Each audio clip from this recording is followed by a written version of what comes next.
Bonjour à tous, voici les titres qui font la une de votre journal de 13h15. Le démarrage des chantiers du 11 décembre à Kaya devrait avoir lieu bientôt, mais auparavant, il faudra résoudre le problème de l'occupation illégale de certains sites retenus. Et puis, plus rien ne va pour les vendeurs de boissons en canette au Burkina Faso. Avec le début de l'affaire Obouf, les consommateurs réchignent à acheter et à boire tout ce qui est conditionné en canette. Bienvenue à ce rendez-vous de l'actualité de la mi-journée sur la télévision du Burkina. Bon appétit à vous qui nous suivez à table. Le président du Faso a séjourné hier à Kaya après le lancement de l'opération de révision exceptionnelle des listes électorales. Michel Kafando a rencontré les forces vives de la région. Au menu des échanges, il y avait entre autres la question de l'organisation du 11 décembre. Le point avec Jacques Lamissa Tarpaga. Les forces vives de la région du Centre-Nord s'engagent à soutenir les organes de la transition. Ils l'ont dit au président du Faso à Kaya. Mais les différentes composantes représentées ici ont surtout exprimé leurs préoccupations et l'organisation du 11 décembre est la principale. Et le ministre de l'administration territoriale, lui, apporte des précisions sur le début des travaux ainsi que les entraves. Le budget du 11 décembre est entièrement pris en compte dans le budget national. Donc, le budget 2015 a déjà pris en compte l'ensemble des projets à réaliser à Kaya. Deuxièmement, les sites pour ces projets-là ont été déjà identifiés. Tout a été bouclé. Et très bientôt, Son Excellence, Monsieur le Premier ministre, viendra à Kaya pour le lancement officiel. Une situation qui prévaut à Kaya et qui mobilise tous les efforts de l'administration ici pour régler un problème qui en fait ne devrait pas en être un. Il s'agit de quoi? C'est une zone administrative qui a été occupée par un certain nombre de populations et qui exige maintenant que cette zone-là, qui a été retenue comme site pour l'aire de défilé, donc d'être soit dédommagé ou qu'il soit transféré sur un autre site et qu'il bénéficie, n'est-ce pas, d'aménagement. Je pense qu'il faut penser. Le Sanmatenga, la terre de l'or, compte de nombreuses industries minières, mais aussi des sites d'orpaillage, et cela n'est pas sans souci.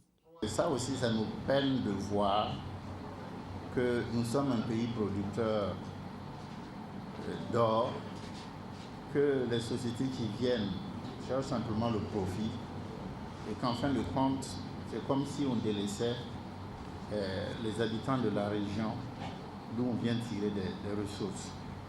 C'est pour ça que le gouvernement a initié un nouveau code minier qui, je crois, va être à l'étude actuellement au niveau du Conseil national de la transition. Un nouveau code où on a pris en compte tout ce que vous avez énuméré ici comme préoccupation. Alors, attendons de voir si le code est adopté. En tout cas, il tiendra largement compte des intérêts des populations riveraines de ces sites miniers-là. C'est tout à fait normal et légitime. Les attentes sont énormes et le président du Faso l'a rappelé. La transition va tracer les sillons d'un nouveau Burkina où chaque citoyen trouvera son compte. Le Conseil national de la transition a adopté la loi sur le délit d'apparence par 81 voix pour et une abstention. Sa mise en œuvre nécessite entre autres un décret d'application. En attendant, retour sur l'adoption de cette loi que le ministre de la Justice a défendue avec Dramane Guéné. Adoptée à la majorité écrasante des députés, la loi portant prévention et répression de la corruption au Burkina Faso fait la part belle à l'autorité supérieure de contrôle d'État. Dans cette loi, les rapports des contrôleurs d'État tiennent lieu de procès-verbaux d'enquête préliminaire. Pour la prévention de la corruption, la loi établit des règles. Ça commence par l'obligation de déclarer les biens et à partir de là maintenant on a défini ce qu'on entend par des actes liés à la corruption et après cela il y a toutes les sortes d'incrimination, c'est-à-dire toutes les peines, les sanctions qui sont liées à tout cela et ensuite toutes les dispositions pour la gestion de cette loi. Détournement des biens publics, délit d'apparence, financement occulte des partis politiques, fraude électorale, blanchiment d'argent sont entre autres des crimes punis par cette loi. Cependant, des députés y trouvent des insuffisances. Moi, j'ai voté avec un certain nombre contre cette disposition dans la mesure où dès qu'il y a des enquêtes qui sont menées et qu'on a détecté qu'une personne est actrice de corruption, il n'y a pas à préserver son honneur. Parce que les faits sont établis, l'enquête a été menée et il y a des éléments à charge contre cette personne. Donc il n'y a pas d'honneur à protéger un voleur, un corrompu, une personne qui se comporte mal par rapport donc à la morale. Pour son entrée en vigueur, la loi anticorruption doit être promulguée par le président du Faso dans les jours à venir. Au plus tard, à la fin du deuxième trimestre de l'année, des décrets d'application de la loi seront pris par le gouvernement. Le président de la transition a reçu hier un invité. Il s'agit du vice-président de l'Assemblée nationale du Mali, venu prendre part au FESPACO. Il s'est exprimé à sa sortie d'audience au micro de Zalissa Sanfo. Le FESPACO, c'est peut-être une initiative des techniciens, mais il y a un accompagnement politique très dense, très bien. Et ce n'est plus la pauvreté du Burkina, c'est la pauvreté de l'Afrique.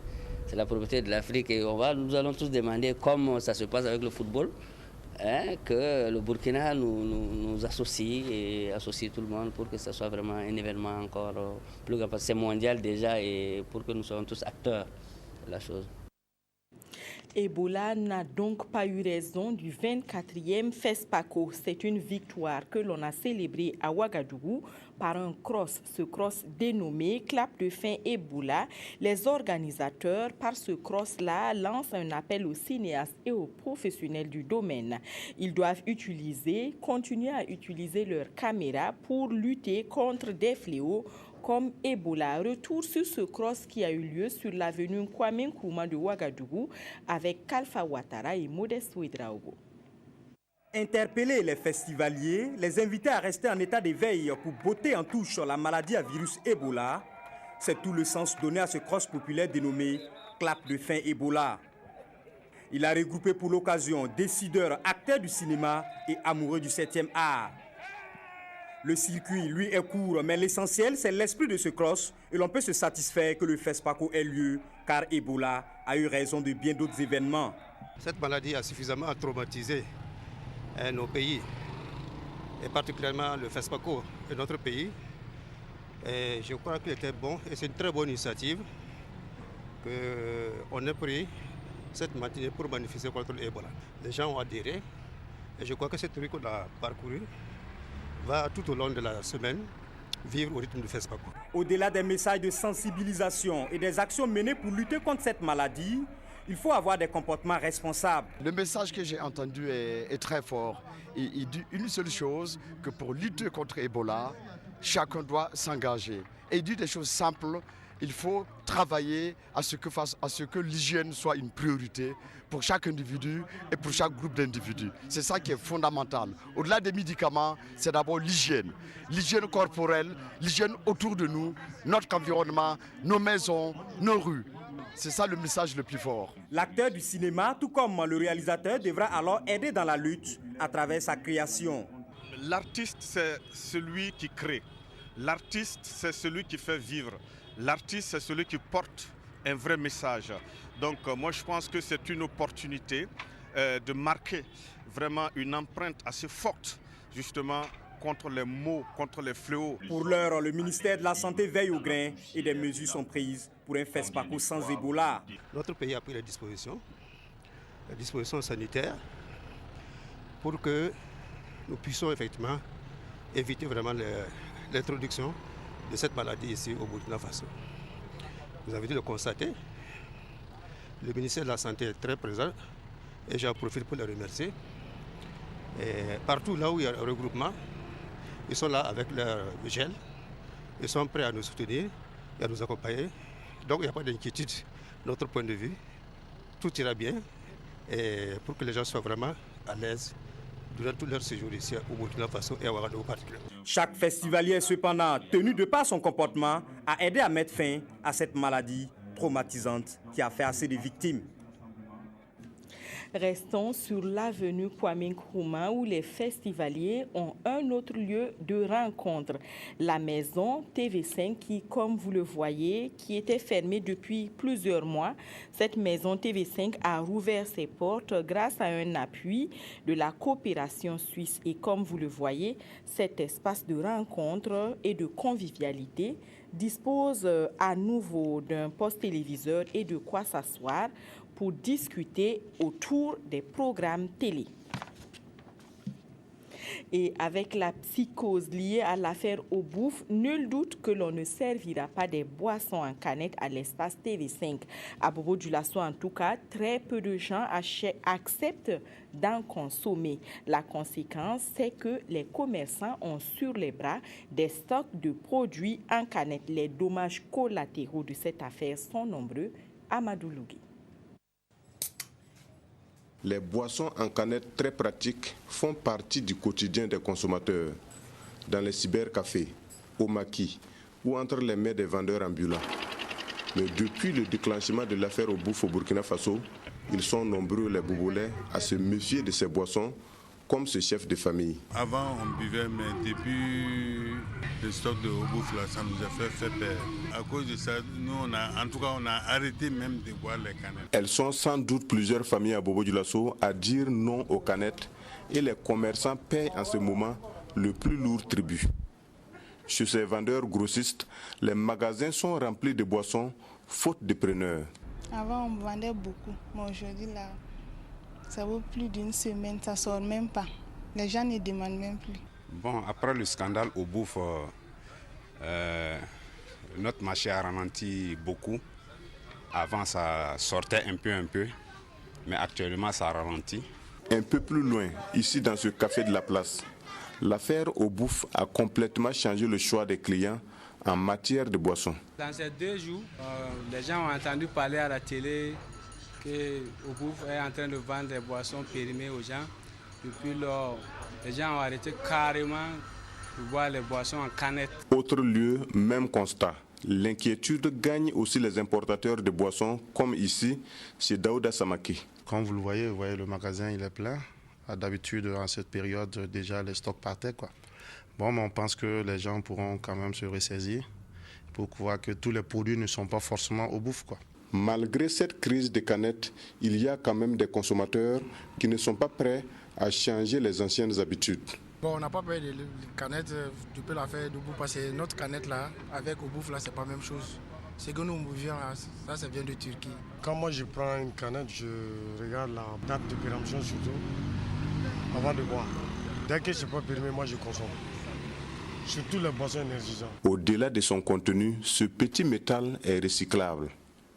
Dans cette famille de forgerons, pour fabriquer cette marmite numéro 2, Amidou Paré a besoin de 120 boîtes de canettes. Avant, il rachetait le kilo de ces boîtes en aluminium à 250 francs CFA. Mais aujourd'hui, cette matière première devient rare à cause de la psychose créée autour de la fameuse affaire Obouf des boissons périmées.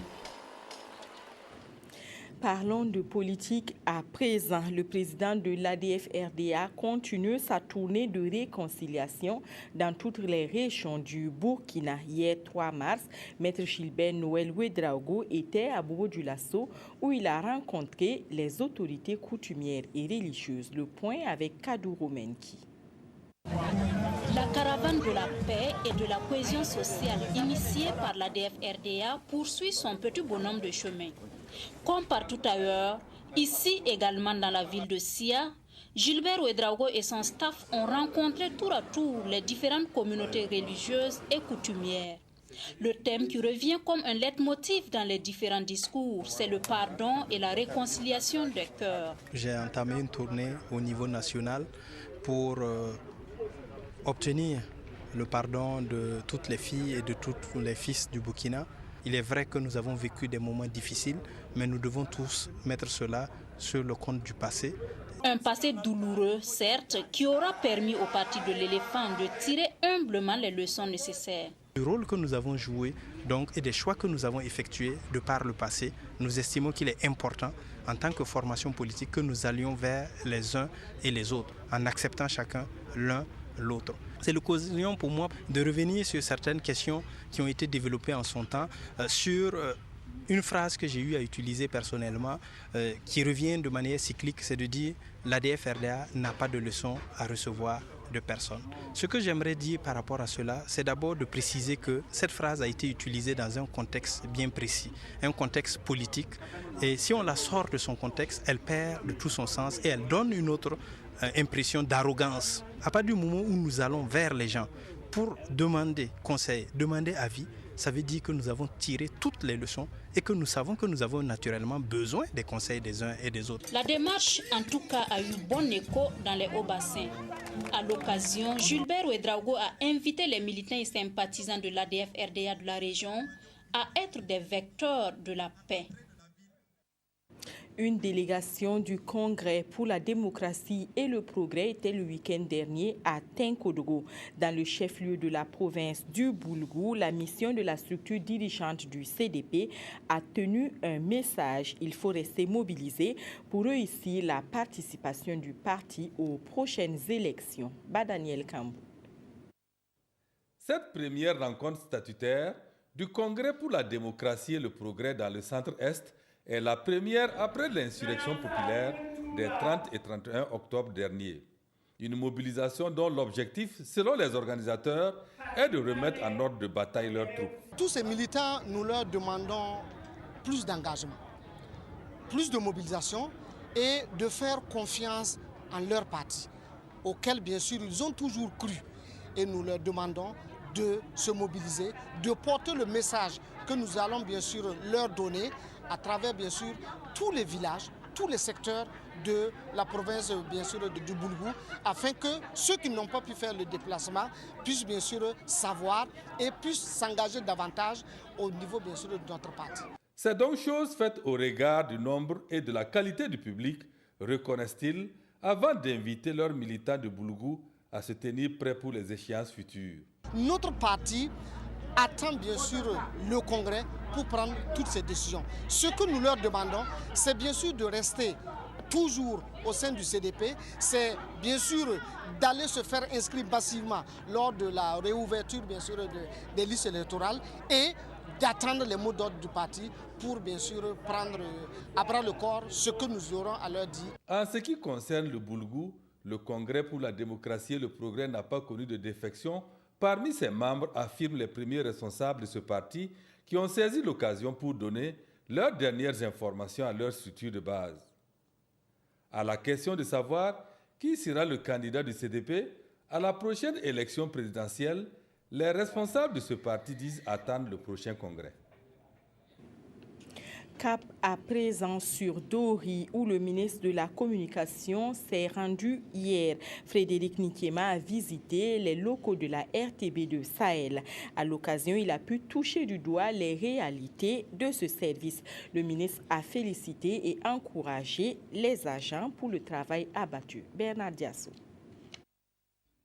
Ici, dans cette salle de production télévisuelle, le directeur de la RTB de Sahel expliquant au ministre de la Communication, Frédéric Nikiema, sur comment se passe ce travail. De la même salle à la régie, l'hôte du jour a été au parfum des conditions de travail du personnel de la RTB de Sahel. Il s'agit, entre autres, du manque de personnel pour bien assurer les programmes, la tenue de l'antenne ou les productions. Du manque de matériel, seulement une table de montage télé. Aussi, une inexistence de traitement acoustique du studio radio. Oui, je tiens d'abord à vous féliciter pour le travail que vous faites au niveau donc, du Sahel ici. Et vous travaillez avec très peu de moyens, mais on sait aussi que vous êtes très compétent, très professionnel. Et avec donc cette visite terrain que nous avons réalisée, on va voir donc au niveau de la RTB et comment encore vous appuyer pour vous permettre donc d'avoir plus de matériel et plus de ressources humaines aussi pour travailler dans de très bonnes conditions. Le ministre a promis de revenir avec toute la direction pour encourager ce personnel et voir dans quelle mesure un soutien peut-il être apporté à la RTB2 Sahel. Ce soutien, il est vivement attendu car, comme on le dit, une promesse est une dette. Tous les journaux de ce 4 mars reviennent sur le lancement de la révision exceptionnelle des listes électorales. Les quotidiens parlent également du procès de Simone Gbagbo en Côte d'Ivoire. Evelyne Dabiré a parcouru pour vous les journaux. Voici la revue de presse. Pour l'actualité politique de ce 4 mars, les quotidiens ont rapporté le lancement de la révision exceptionnelle des listes électorales. Le quotidien et le soir titrent unanimement sur les propos de Michel Kafando. C'est maintenant que se joue la compétition électorale. Un enrôlement biométrique qui est un premier test avant les élections d'octobre, mais qui n'est pas gagné d'avance, écrit le journal Le Quotidien.